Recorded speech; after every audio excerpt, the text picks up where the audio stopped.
Une vidéo pour un client à 100 € versus une vidéo pour un client à 1000 €. Qu'est-ce qui change vraiment et pourquoi est-ce qu'on peut justifier un tel écart de prix?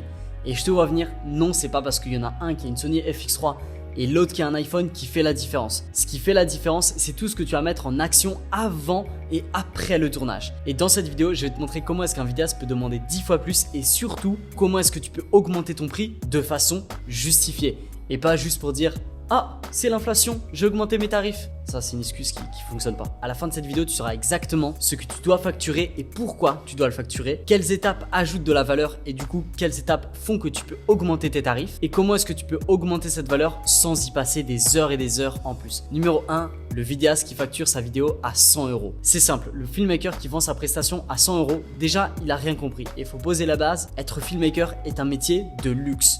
On ne peut pas se permettre de vendre nos prestations à des prix ridicules parce que ça en fait tout simplement ça vient dérégler le marché et ça nous fait créer de la fausse concurrence. Le filmmaker qui vend sa prestation à 100 €, il vend un fichier MP4 tout simplement. Bon, encore une fois, je dis 100 € mais je caricature. On parle bien de 100 €, 200 €, 300 €, c'est-à-dire un prix qui ne vaut absolument pas le produit final. C'est comme ça qu'il faut le voir. Qu'est-ce que ce mec-là fait typiquement? Il donne des réponses très rapides à son client, donc il ne pose pas les problématiques, il ne pose aucune réelle question pendant le brief.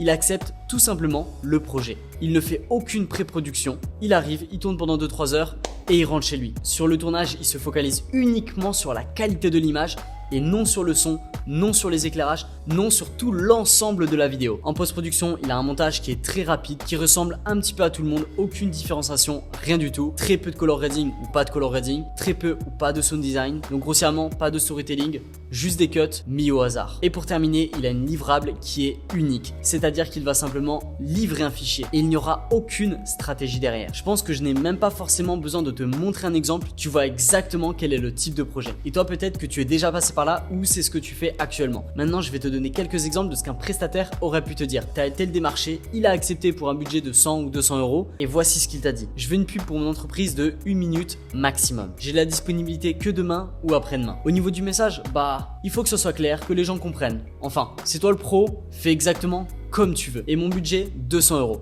On ne discutera pas là-dessus. Toi, au final, en tant que vidéaste, tu ne vends pas une transformation, mais tu exécutes une tâche. Et cette phrase, elle est hyper importante. Un vidéaste qui facture à 100, 200, 300 €, il exécute tout simplement une tâche. Il fait tout ce qu'on lui demande sans penser aux conséquences. Et quand je dis ça, ça veut simplement dire qu'il ne fait attention à rien du tout.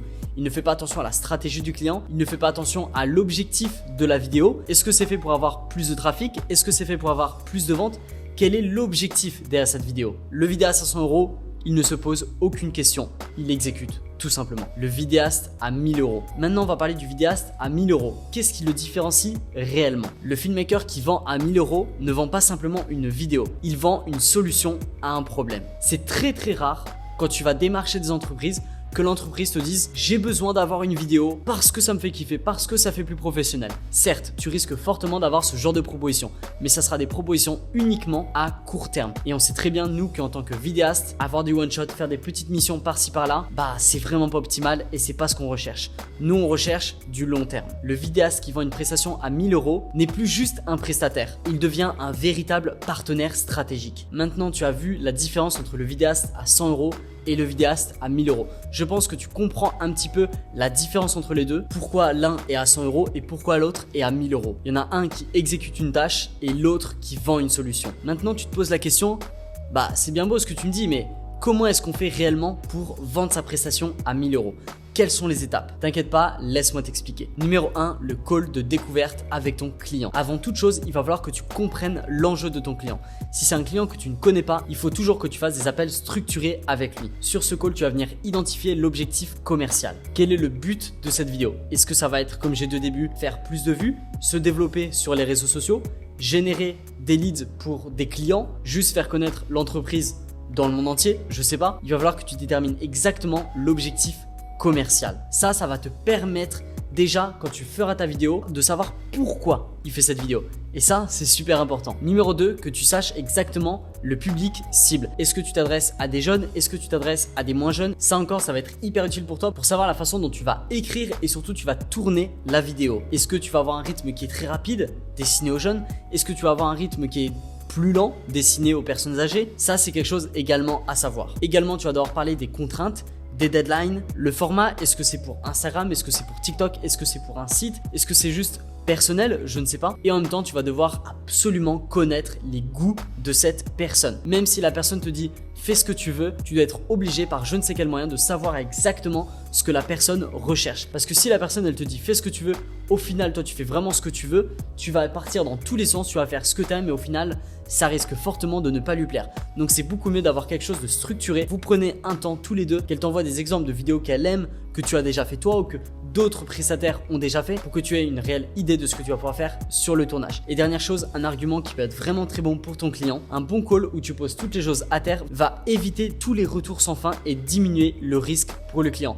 Parce que le plus gros souci de ton client, le fait qu'il te paye, c'est qu'il va venir prendre un énorme risque. Donc le fait d'avoir un call stratégique juste avant va venir largement diminuer ce risque-là. Et ça nous amène justement sur le point suivant qui va largement nous aider, la pré-production. C'est à ce moment-là où tu vas venir créer toute la valeur invisible. Les repérages, les tests de lumière, les shootlists, le storyboard. Je pense que maintenant tu es au courant de l'importance d'avoir une bonne pré-production. Ça va te faire gagner un temps monstrueux. Tu vas optimiser le tournage et au final tu vas faire que le message soit beaucoup plus efficace. Et en plus de ça, ça va te permettre de donner une idée claire à ton client. D'ailleurs, j'en profite pour te faire passer un petit message, reste bien connecté parce que la semaine prochaine, je vais avoir une énorme annonce à te faire. Pour tous les vidéastes qui veulent réellement se lancer, le mois de novembre va être le moment parfait. Donc si tu es déterminé et que tu as une réelle envie de te lancer dans ce métier à mes côtés, en apprenant tout ce qu'un filmmaker doit connaître de la pré-production jusqu'à la post-production en passant par le color grading et ensuite pouvoir monétiser toutes ces compétences là, la semaine prochaine j'ai quelque chose de très fort qui arrive pour toi. Let's go. Numéro 3, le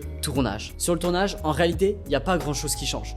Tu sais placer tes lumières, tu sais placer ta caméra, tu n'as pas besoin de réfléchir puisque tu as déjà tout fait lors de la pré-production. Tu as juste à exécuter ce que tu avais fait en pré-production. Tu sais tout faire de A à Z, tu diriges tout de A à Z. Tu n'es pas là en train de réfléchir.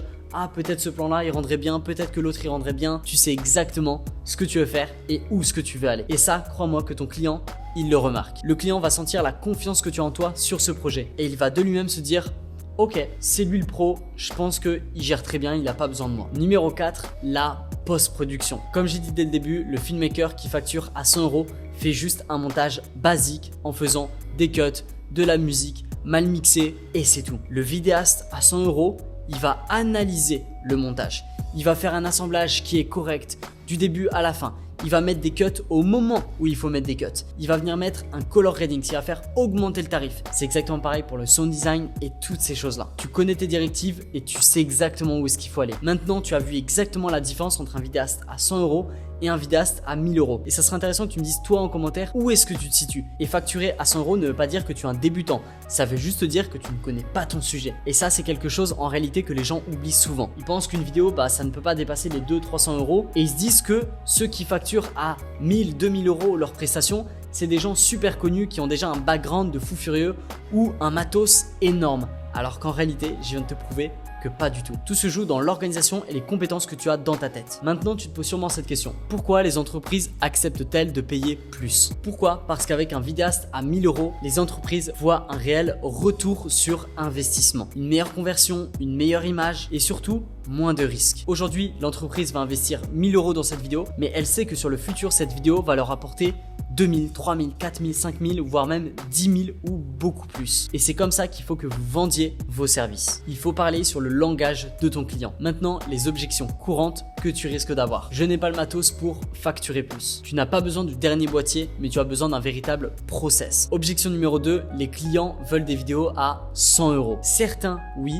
D'autres non. Les clients très facilement accessibles, bien évidemment, qui vont facturer à 100 €. Mais eux, ça sera tout simplement des vidéos en one shot. Il faut que tu trouves ceux qui ont un enjeu réel. Objection numéro 3, je n'ai pas le temps de faire tout ça. Ça, après, c'est toi qui vois. Perso, je préfère vendre une prestation à 1000 € et passer plus de temps dessus que vendre une prestation à 100 € et en faire 15 par semaine. Je pense que pour terminer, tu as un petit peu compris l'enjeu de tout ça. Et bien évidemment que même avec du petit matos, tu peux commencer. Et n'oublie pas, si tu veux que tes vidéos passent de 100 € à 1000 € à coup sûr et certain et en ayant toutes les compétences de la pré-production jusqu'à la post-production, et ça même si tu n'as pas de matos, parce que encore une fois, il ne te suffit pas d'avoir du matos, mais il te suffit d'avoir un process. Ça, c'est le plus important. J'ai construit un accompagnement spécialement conçu pour ça, où on t'apprend à avoir un système d'acquisition très clair pour pouvoir vendre tes prestations comme tu souhaites, au prix que tu souhaites et en ayant en plus ça toutes les compétences de la pré-production jusqu'au color grading. Encore une fois, reste bien connecté parce que la semaine prochaine, j'ai une énorme surprise pour toi et je pense que ça va te plaire. Si tu n'as pas réussi à prendre le dernier train, je pense que celui-ci, il faut pas que tu le loupes. Sur ce, on se retrouve la semaine prochaine. Ciao!